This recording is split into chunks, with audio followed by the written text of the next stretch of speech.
à tous et bienvenue dans ce flash économique. Au programme ce lundi 23 mars 2026, l'envol d'une nouvelle compagnie au Bénin, la cartographie des prix au Togo, l'attractivité tunisienne et la régulation minière au Mali.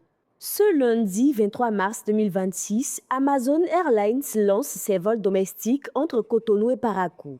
Née de la fusion entre Benin Airlines et Chrono Airlines Bénin, cette nouvelle compagnie vise à désenclaver le pays et soutenir le tourisme. Seule sur le marché local, elle affrontera une forte concurrence régionale et les défis structurels africains, notamment les coûts de maintenance, le prix du carburant et la fiscalité.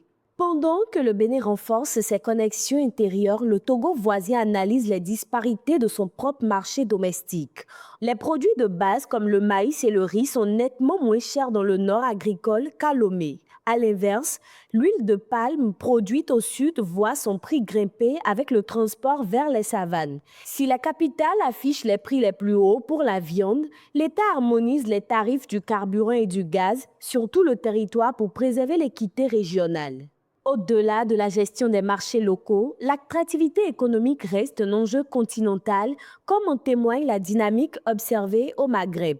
En 2025, les investissements étrangers en Tunisie ont bondi de 30,3% pour atteindre 3,57 milliards de dinars, générant plus de 14 000 emplois principalement dans l'industrie et les services. Portés par des réformes de simplification administrative et la France comme premier investisseur, la FIPA prévoit 4 milliards de dinars d'investissement pour 2026. Enfin, cette volonté de mieux structurer les flux économiques se retrouve également au Sahel, plus précisément dans le secteur minier. Le gouvernement malien a créé l'Office des substances précieuses pour capter les flux de l'orpaillage artisanal, dont 30 tonnes échapperaient annuellement au contrôle de l'État.